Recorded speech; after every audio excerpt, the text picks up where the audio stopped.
வணக்கம். எனது பேர் முகமது ஆலம்.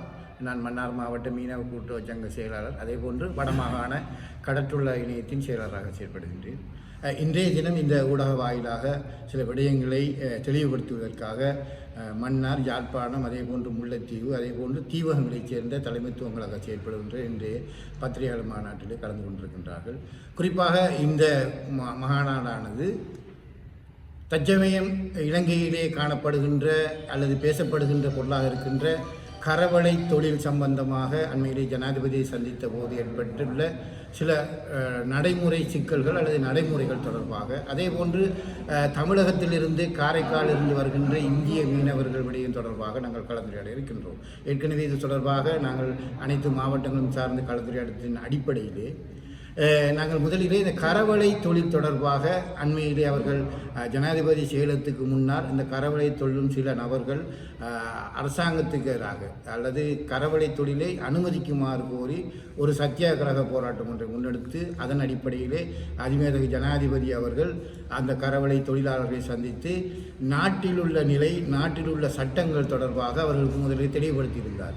எக்காரணம் கொண்டும் ஒரு சட்டத்தை மீறி சட்டவிரோதமாக அல்லது அனுமதிக்கப்படாத ஒரு தொழிலை செய்வதனால் ஏற்படக்கூடிய பாதகங்கள் தொடர்பாக அவர் விளக்கியிருந்தார். இந்த அடிப்படையிலே தான் நாங்களும் கூறுகின்றோம், எந்த விடயங்கள், எந்த தொழில்முறைகள் அரசால் தடுக்கப்பட்டிருக்கின்றதோ அந்த தொழில்முறைகள் நிறுத்தப்பட வேண்டும் என்பது நாங்கள் நியாயமாக இருக்கின்றோம். ஏனெனில் அது ஏனையவர்களுக்கு பாதகமானது என்பதை அறிந்துதான் மீனவர்களின் கோரிக்கைக்கு இணங்க அரசாங்கம் சட்டமாக்கி இருக்கின்றது. ஒரு சிலரின் தேவைக்காகவும் அவர்களின் வாழ்வாதாரம் பாதிக்கப்படுகிறது என்பதற்காகவும் எந்த தடை செய்யப்பட்ட தொழில்முறையும் ஏற்றுக்கொள்வதற்கு நாங்கள் இணங்கவில்லை. எனவே சட்ட ரீதியாக அரசினால் அங்கீகரிக்கப்பட்ட தொழிலில் ஏற்படுகின்ற பாதிப்பு அல்லது அதனால் ஏற்படுகின்ற தடங்களுக்கு எந்த வேளையிலும் அவர்களுக்காக குரல் கொடுக்க நாங்கள் தயாராக இருக்கின்றோம். சட்டவிரோதமாக அரசினால் தடுக்கப்பட்டிருக்கின்ற எந்த தொழில்முறையாளர்களும் அது நிறுத்தப்பட வேண்டும் என்பதுதான் எங்களது கோரிக்கையாக இருக்கின்றது. குறிப்பாக நாங்கள் பார்க்கின்றோம், நீண்ட பட்டியல் ஒன்று இருக்கின்றது தடை செய்யப்பட்ட தொழில் தொடர்பாக. எனவே ஒவ்வொரு தொழில்முறையும் அடுத்த மீனவர்களுக்கு பாதிப்பு ஏற்படுத்தக்கூடியது அல்லது கடல் வளங்களுக்கு பாதிப்பு ஏற்படுத்தக்கூடியதாக இருக்கின்றது. எனவே அவ்வாறான தொழில்கள் உடனடியாக இந்த கரவளை எவ்வாறு அரசினால் நிறுத்தப்பட்டதோ அவ்வாறு இந்த தொழில்களும், அதாவது இழுவை மடியாக இருக்கட்டும், அதே போன்று சுருக்கு வலை, வெளித்தம்பாத்து மீன்பிடித்தல், அதற்கப்பால் ஏனைய மீனவருக்கு தடையாக இருக்கின்ற பல தொழில்முறைகள் இருக்கின்றன, அவைகளும் நிறுத்தப்பட வேண்டும். ஒரே சமகாலத்திலே அவைகள் நிறுத்தப்படும் போது அந்த அனைத்து மீனவர்களும் அரசுக்கு ஆதரவாக இருப்பார்கள். அவர்களின் வாழ்வாதாரம் எந்த வேளையிலும் பாதிக்காது. எனவே இங்கே கரவளை என்பது தடையல்ல, கரவளையை கொண்டு பயன்படுத்தப்படும் அந்த டெக்டர் வீஞ்சு முறையிலான தொழிலையே தடை என்று அரசாங்கம் அறிவித்தது. எனவே அவர்களுக்கு அந்த தொழில் செய்வது எந்த தடையும் இல்லை. எனவே வீஞ்சை கொண்டு தொழில் செய்வது அவர்கள் நிறுத்த வேண்டும் என்பது எம்மது தயவான வேண்டுகோள். நாங்கள் அழுத்தமாக அதையே தெரிவிக்கின்றோம். குறிப்பாக அடுத்து இந்திய விடயத்தை எடுத்துக்கொண்டால் அண்மையிலேயே காரைக்கால் மீனவர்களின் பல படகுகள் 2 படகுகள் கைது செய்யப்பட்டிருக்கின்றன. அதில் 25 மீனவர்கள் கைது செய்யப்பட்டிருக்கின்றார்கள். அது யாழ்ப்பாணத்திலே நடைபெற்றிருக்கிறது. இருந்த போதிலும் தமிழகத்திலிருந்தும் காரைக்காலிலிருந்தும் இவ்வாறான தொடர் வருகை இங்கு மட்டுமல்ல, யாழ் மாவட்டத்தில் மட்டுமல்ல, தீவகம் மட்டுமல்ல, இப்போது மன்னாரிலிருந்து முள்ளிக்குளம் வரை, குறிப்பாக மன்னார் தென்கடல் பக்கமாக தலைமன்னார் தொடக்கம் அங்கு புத்தளம் வரைக்குமாக அவர்களின் வருகை காணப்படுகின்றது. அங்கிருக்கின்ற மக்கள் இன்று கொதிப்படைந்திருக்கின்றார்கள். எனவே இங்கால் நாங்கள் ஒருபுறம் போராடி கொண்டிருக்கின்றோம், அடுத்த வளத்தை நோக்கி அவர்கள் திரும்புகின்றார்கள். எனவே இதில் அரசாங்கம் ஒரு மெத்தன போக்காக இருக்கின்றது. கடற்றொழில் அமைச்சர் அவர் பாராளுமன்றத்தில் பல விடயங்களில் குரல் கொடுக்கின்றார், பல விடயங்களை பேசுகின்றார். அவர் துறை சார்ந்த இந்த கடற்தொழில் சார்ந்த விடயங்களில் அவர் பேசுவது ஒரு குறைவாக இருக்கின்றது. அதில் எவ்வளவோ பிரச்சனை இருக்கின்றது. மீனவர்களை எடுத்துக்கொண்டால் டிட்வா புயலுக்கு பின்னர் நிறையவே பாதிக்கப்பட்டிருக்கின்றார்கள். தொழில் ரீதியிலும் வளங்கள் ரீதியிலும் அவர்கள் சேதமாக்கப்பட்டிருக்கின்றனர். ஆனால் அது தொடர்பாக எதையும் பேசுவதாக இல்லை. நிச்சயமாக இந்த கடற்தொழில் அமைச்சர் இது தொடர்பாக அவர் அசம்பந்தமாக இருக்கும் பட்சத்தில் அவருக்கு எதிரான போராட்டம் ஒன்றை நாங்கள் விரைவிலே முன்னெடுக்க வேண்டிய கட்டத்துக்கு அவர் எங்களை தள்ளுகின்றார் என்பது மாத்திரம் எண்ணம். அதனோடு நாங்கள் பிரதி அமைச்சரை பார்க்கும்போது பிரதி அமைச்சர் பல விடயங்களை முன்னெடுத்து வருகின்றார். அவரிடம் நாங்கள் பல விடயங்களை முன்வைக்கின்றோம். எனவே கடற்தொழில் அமைச்சர் இதில் கவனம் செலுத்த வேண்டும். விரைவாக இங்கிருக்கின்ற மீனவர் பிரச்சனையை இடம் கண்டு அதற்கான தீர்வை வழங்குவதோடு இந்திய மீனவர் வரையை கட்டுப்படுத்த முழுமையான நடவடிக்கை அவர் எடுக்க வேண்டும். அண்மையிலே நேற்றைய தினம் அதிமேதகு ஜனாதிபதி அவர்கள் இந்தியா சென்றிருக்கின்றார். அவர் வேறொரு நிகழ்வுக்கு சென்றிருந்தாலும் நிச்சயமாக இந்திய தரப்புகள் அல்லது இந்திய பிரதமர் இந்த தொழில் இந்திய வெளிவார அமைச்சர் உட்பட அவர்கள் ஏதோ ஒரு வகையிலே இந்த தொழில்முறையை அதாவது இந்திய மீனவர் வருகையை நியாயப்படுத்தக்கூடிய வகையிலே ஜனாதிபதியோடு கலந்துரைக்கூடிய வாய்ப்பு இருக்கின்றது. எனவே அது எக்காரணம் கொண்டும் ஒரு நிமிடம் தானும் எங்களது கடல் எல்லையே இந்திய மீனவர்கள் வருகை தருவதையோ அங்கு தொழில் செய்வதை நாங்கள் அனுமதிக்கப் போவதில்லை. அது நீண்ட காலமாக எனக்கு முன்னோர் இருந்த அந்த கோரிக்கையில் நாங்கள் சற்றும் விலகாமல் அவர்களின் வருகை தொடர்ந்து நாங்கள் எதிர்த்திருப்போம் என்பதை தெரிவித்துக் கொள்கிறேன். நன்றி. இருக்குது மீனவ அமைப்புகள் இடையிலான ஒற்றுமைப்பாடு இல்லை என்ற ஒரு விஷயமும் மற்ற அந்த ஒற்றுமைப்பாடு இல்லாத காரணத்தால் தான் இவ்வளவு பிரச்சனை இங்கே நடந்து கொண்டிருக்கிற ஒரு விஷயம் மற்ற இந்திய மீனவர் பிரச்சனையும் கூட சிலர் விரும்புகிறார்கள் இந்திய மீனவர் வாரதை சிலர் எதிர்க்கிறார்கள் என்ற ஒரு பிரச்சனை அங்கே வருகிறது. இது சம்பந்தமாக நீங்கள் என்ன நினைக்கிறீங்க? உங்களோட பல கேள்விகளில் ஒரே பதில், மீனவர் மத்தியிலே ஒற்றுமை இல்லை என்பது அதை ஏற்றுக்கொள்ள முடியாது. எனவே அரசியல் எடுத்துக்கொண்டாலும் ஒவ்வொரு கட்சி இருக்கின்றன, கட்சி சார்ந்து செயல்படுவர்கள் இருக்கின்றார்கள். அவ்வாறு தான் மீனவர் சார்ந்து முதல் மீனவ கூட்டுறவு சங்கங்கள் பலமான நிலையில் இருந்தபோது இந்த அரசு தான் கிராமிய அமைப்பு கிராமிய சம்மேளனங்கள் ஒன்றை கொண்டு வந்து மீனவர்களை இரண்டாக பிரித்தது. அதற்கு பின்னால் ஒவ்வொரு தடை தொழிலுக்கும் ஒவ்வொரு சங்கங்களை உருவாக்கினார்கள். அட்டை பண்ணை வைப்பவர்களுக்கு அட்டை சங்கம் என்றும், அதே போன்று கரவலை தருவர்கள் கரவலை என்று தனிக்கு ஒரு சங்கத்தை உருவாக்கி கொண்டு, அதே போன்று ரோலர் இழுவைமடி செய்வர்கள் கண்டு தனியான சங்கங்களை அமைத்து இன்று மீனவர்கள் தடை செய்யப்பட்ட தொழிலை செய்கின்றவர்கள் தங்களுக்கான ஒரு சங்கத்தை ஏற்படுத்தி கொண்டு அந்த தடை செய்யப்பட்ட தொழிலை நிறுத்துமாறு கூறுவதற்கு எதிராக அவர்களின் குரலை பதிவு செய்கின்றார்கள். நாங்கள் மீனவர்களுடைய ஒத்துமை இல்லை, நீங்கள் அந்த கருத்தை தான் தொடர்ந்து வலியுறுத்துகின்றீர்கள். இந்திய மீனவர்கள் வருகையை யாருமே ஏற்றுக்கொள்ளவில்லை. வடக்கை பொறுத்த வரையிலும் எங்களுக்கு எதிராக செயற்படுவராகட்டும் அல்லது எங்களை விமர்சிப்பவர்களாக இருந்தாலும் கூட இந்திய மீனவர்கள் நாங்கள் ஒரே கருத்தில் தான் இருக்கின்றோம். அங்கு யாரும் பிளவுபடவில்லை. வெறுமனை வதந்திகளை மட்டும் கேள்வியாக வைத்தால் அதுக்கான பதிலை என்னால் கூற முடியாது. குறிப்பாக இந்திய மீனவர் விடயத்திலே இலங்கையில் இருக்கின்ற குறிப்பாக வடக்கில் இருக்கின்ற யாரிடமும் அவ்வாறான மாற்று கருத்து இல்லை. வேண்டுமானால் உங்கள் கேள்விக்கு ஒரே பதில், அவர்களின் உறவினர்கள் இந்தியாவில் இருக்கலாம் அல்லது அவ்வாறான தொழிலினூடாக தங்களின் வயிற்றை நிரப்பிக்கொள்ள குறிப்பாக நிறைய விடயங்கள் இருக்கின்றன. ஆழ்கடத்தல் நடக்கின்றது, போதை வஸ்து கடத்தல் நடக்கின்றது. நிறைய விடயங்களை செய்பவர்களுக்கு இந்த இந்திய மீனவர் வருகை என்பது அவருக்கு தேவைப்பாடாக இருக்கலாம். எனவே அவ்வாறானவர்கள் ஓரிரு கதைகளை கூறினாலே ஒழிய ஒட்டுமொத்த வடமாகாணத்தை பொறுத்தவரை எல்லா மீனவர்களுக்கு அப்பால் இருக்கின்றவர்களும் தமிழக அல்லது இந்திய மீனவர் வருகையை முற்றுமுழுதாக ஈர்த்தவர்களாக இருக்கின்றனர்.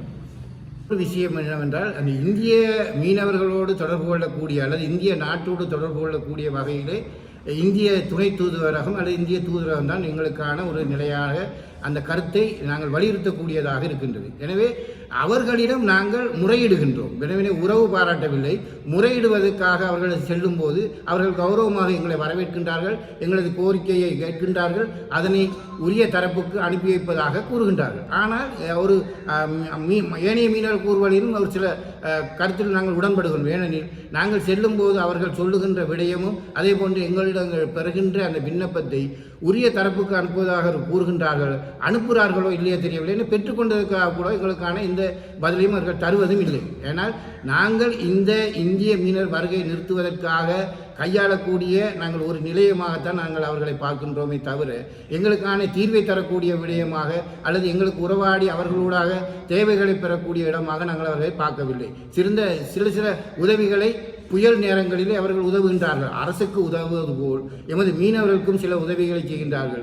எனவே அவ்வாறான உதவிகளை நாங்கள் மீனவர்களுக்கு பெற்றுக் கொடுக்கும் போது சில கருத்து வேறுபாடுகள் இருப்பதை நாங்கள் உணர்கின்றோம். எனவே நாங்கள் இந்திய துணை தூதுவரத்தை அணுகுவது இந்திய மீனவர் வரியை கட்டுப்படுத்துவதற்கு இலங்கையில் இருக்கின்ற ஒரு தளமாக ஒரு பாலமாக அவர்களை நினைக்கின்றோம். எனவே எதிர்காலத்திலும் நாங்கள் இந்த உறவை பேணுவதில் நாங்கள் கொஞ்சம் யோசிக்க வேண்டியிருக்கின்றது. எனவே மீனவர் மத்தியிலே உங்களின் கேள்வி கேட்ட அந்த விடயங்கள் அது பொதிந்திருக்கின்றன. இருந்த போதிலும் நாங்கள் தமிழகமாக இருக்கட்டும் மத்திய அரசுக்கும் நிறைய கடிதங்களை கூட அனுப்பியிருக்கின்றோம். கௌரவ ஸ்டாலின் அவர்களுக்கும் அதே போன்ற நரேந்திர மோடி அவர்களுக்கும் நிறைய கடிதங்களை நாங்கள் அனுப்பியும் அவர்களாக கூட எங்களுக்கு எந்த பதிலும் கிடைத்ததாக இல்லை. 10க்கு மேற்பட்ட கடிதங்கள் நாங்கள் அனுப்பியிருக்கின்றோம். ஒன்றுக்கு கூட இதுவரை அவர்கள் பதிலளிக்கவில்லை. அவ்வாறு தான் நாங்கள் இலங்கையில் இருக்கின்ற அரசியல் கட்சி பிரதிநிதிகளிடம் நாங்கள் தொடர்ந்து வலியுறுத்தினோம். அவர்கள் கூட இந்தியாவிலிருந்து வருகின்ற வெளிவார அமைச்சர் அதே போன்று இங்கிருக்கின்ற இந்திய தூதர்களை சந்திக்கும் போது வடபகுதி மீனவர் பிரச்சனையை கூறுகின்றார்கள். அவர்களும் அதை கேட்பதோடு நின்று விடுகின்றார்கள். அதுக்கான பதிலும் எந்த பதிலும் இல்லாமல் தான் இன்று வரை இருக்கின்றது. வணக்கம், எனது பெயர் எம். டி. சுப்பிரமணியம். நான் அகில இலங்கை மீனவ மற்றும் தொழிலாளர் சமூகங்களின் கூட்டமைப்பின் தேசிய தவிசாளராக இருக்கின்றேன் மற்றும் வடமாகாண இணையத்தின் உறுப்பினராகவும் இருக்கின்றேன். நாங்கள் நீண்ட காலமாக இந்திய இளவு படகு உளவு இயந்திரத்தால் கொண்டு கலவரை இழுத்தல் மற்றும் லைட் போஸ்ட் டைனமிட் போன்ற தொழில்களுக்கு எதிரான போராட்டங்கள் பலவற்றை செய்து வந்திருந்தாலும் இன்று 23 வருடங்களை கடந்த நிலையிலும் அதற்கு ஒரு முடிவு இல்லாமலும் அது ஒரு பிசுபித்து போனதாகவும் மக்கள் மத்தியிலே ஒரு தப்பான கருத்துக்களை கொண்டு வருகிறார்கள். இருந்தும் எங்களுடைய நோக்கம் தொலைநோக்கம் ஒன்றாகவே இருக்கின்றது. எங்களுடைய பயணம் சரியாக இருக்கின்றது. அதுக்கு காரணம் எங்களுடைய பாதையும் சரியாக இருக்கின்றது. நாங்கள் இன்ற வரைக்கும் 2003 23 வருடங்கள் அந்த பாதை தவறவில்லை. அந்த பாதையிலே நிற்கின்றோம். எவ்வளவு இடர்பாடு வந்தால் என்ன, எங்களுக்கு எதிர்ப்பு வந்தாலும் நாங்கள் இந்திய இழவு படகை எங்கள் நாட்டுக்குள்ளே அனுமதிக்கப் போவதில்லை. அதோடு இங்கே உள்ளூரிலே செய்த இழுவமடிகளையும் நாங்கள் அனுமதிக்கப் போவதில்லை. அடுத்தது, இந்த சுருக்குவலை என்பது ஆழம் குறைந்த கடல்களில் செய்கிறதால அதையும் எதிர்க்கின்றோம். லைட் பாய்ச்சி மீன் பிடிக்கிறது அல்லது டைனமிட் பாய்ச்சி மீன் பிடிக்கிறது கெடுதலான தொழில் என்பதை பல முறையிலே உதாரணப்படுத்தி இருக்கின்றோம். இருந்தும் எங்களுக்கு அரசு அதிபராலேயோ எங்களுக்கு சரியான பதில்கள் கிடைக்காது மிகவும் மனவருத்தத்தை கொடுக்கின்றது. இன்று ஜனாதிபதி அவர்கள் உறுதியாக கரவலை தொழிலுக்கு சரியான பதிலை கொடுத்திருக்கிறார். அதே போன்று அந்த இந்தியாவிலிருந்து வருகின்ற படகுகளுக்கும் அவர் தடை செய்வார், தடுக்க வேண்டும் என்ற எதிர்பார்ப்போடு இன்று நாங்கள் இந்த போராட்டங்களை செய்து கொண்டிருக்கின்றோம். குறிப்பாக நாங்கள் அவரை சந்திப்பதற்கு பல தடவை முயற்சி செய்தும் இன்னும் அந்த சந்திப்பை எங்களுக்கு ஏற்படுத்தி தராமல் பல தரப்பிலும் இடையூறு செய்து கொண்டிருக்கிறார்கள் என்று தான் நான் நினைக்கிறேன். எனவே இந்த ஜனாதிபதியை சந்தித்து நாங்கள் உரையாடுவதற்கு மீன்பிடி அமைச்சரும் பிரதி அமைச்சர் அவர்களும் எங்களுக்கு ஒரு ஒத்துழைப்பு வழங்க வேண்டும். அதோடு நாங்கள் வெளிநாட்டு பிரச்சனை என்ற வகையிலே வெளிவார அமைச்சர் விஜித கேரத்தையும் சந்தித்து இந்த பிரச்சனையை கலந்துரையாட இருக்கின்றோம். வெகு விரைவிலே கலந்துரையாடுவோம். இருந்தும் நாங்கள் பல கடிதங்களை அனுப்பியிருந்து எங்களுக்கு தோல்வி கிடைத்தாலும் எங்கள் முயற்சி இதுவே இந்த தொழில் அரசால் தடை செய்யப்பட்ட பயனாளர் தொழில், அது சார்ந்த இழுவமடி தொழில் மற்றும் உள்ளுறவு தொழிலை தடுப்பது எங்கள் நோக்கம்.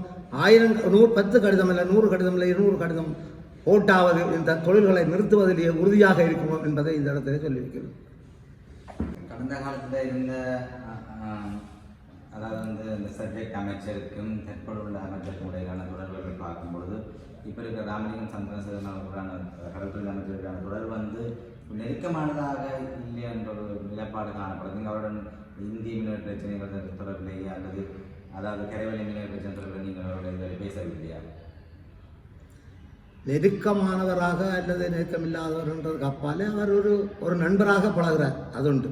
ஆனால் எங்களுடைய தொழிலை பொறுத்தவரையில் அவருக்கு பாண்டித்யம் குறைவாகத்தான் இருக்கின்றது. எங்களிடம் ஆலோசனை பெற்றுக்கொள்கிறார். ஆனால் அதை பெற்றுக்கொண்டாலும் அது சம்பந்தமாக பேசுகின்ற விடயத்திலே அவர் கோட்டை விட்டுகிறார். இதுதான் அங்கே நடக்கின்றது. ஆனால் அந்த வகையிலே நாங்கள் அவரிடம் கரவலை தொழில் பற்றி பேசியிருக்கிறோம். இந்திய இழுவமடி தொழில் உள்ளூர் தொழிலை பற்றியும் தெளிவாக பேசியிருக்கிறோம். எங்களுக்கு பல மாதங்களுக்கு முதல் சொல்லியிருந்தால் நாங்கள் 3 மாதத்திலே இந்த தொழிலை நிறுத்தி ஆரம்பித்து சொல்லி, ஆனால் இன்று வரைக்கும் வரவில்லை. இன்று நாளை 19ஆம் தேதி உயர்நீதிமன்றத்திலே ஒரு வழக்கு அங்கே அறிக்கை சமர்ப்பிக்க போகிறார்கள். அந்த அறிக்கையின் பிரகாரம் 30ஆம் தேதி இறுதி முடிவு, அந்த இறுதி தீர்ப்பு சொல்ல போகிறார்கள். அது வரைக்கும் அவர் இழுத்தடிப்பு செய்கிறார்கள். அது தனிநபராக நாங்கள் அங்கே போடப்பட்ட வழக்கு வெளிநாட்டு மீன்பிடி படகு ஒழுங்கு பிரமாணம் என்ற வழக்கை போட்டு அது நடைமுறையில் இருக்கின்றது. 2017ஆம் ஆண்டு 11ஆம் இலக்க சட்டம் நடைமுறையில் இருந்ததை நடைமுறைப்படுத்த சொல்லி வழக்கு போட்டிருக்கிறோம். அது 30ஆம் தேதிக்கு முடிவுக்கு வருகிறது, தீர்ப்பு வழங்கப்படும். அன்றிலிருந்து இந்த உள்ளூர் படகம் நிறுத்துவதற்கு முயற்சி எடுப்பார்கள் என்று நாங்கள் நினைக்கிறோம். அது வரைக்கும் இந்த அரசாங்கம் தங்களால் எடுக்கும். இதை தட்டி கழித்து பின்னுக்கு போகாமோ அதைத்தான் சொல்கிறாரு தவிர மற்றபடி அவர் இந்த விஷயத்தில் கரிசனை இல்லைன்னு நாங்கள் சொல்லவில்லை. பாண்டித்தியம் போதான் என்றதான் என்னுடைய கருத்து. அதுக்கு உங்கள் அமைச்சருக்கு நீங்கள் என்ன சொல்ல விரும்புறீங்க? அவருக்கு பாண்டித்தியம் போகாது தொழில்முறை அவருக்கு இல்லை. அதில் நீங்கள் கேட்க வர விஷயம் எனக்கு விளங்குது. கடத்தொழில் அமைச்சர்னா கடத்தொழிலாளியாக இருக்க வேணும், விவசாய அமைச்சர்னா விவசாயம் இருக்க வேணும். அப்படியான ஒரு நிலைப்பாடு தான் எல்லாருடைய கருத்து. அப்படி யாரும் வாரதில்லை. வாரவர் அந்த விஷயத்தை படித்து மக்களோட மக்களாக அந்த துறையை சரியாக கொண்டு போகிறவர் தான் அமைச்சர். அதே அவர் கொஞ்சம் தெளிவாக படித்து மக்களோட அந்த பிரச்சனை கதைச்சு பேசி தீர்க்க வேணும். அதுதான்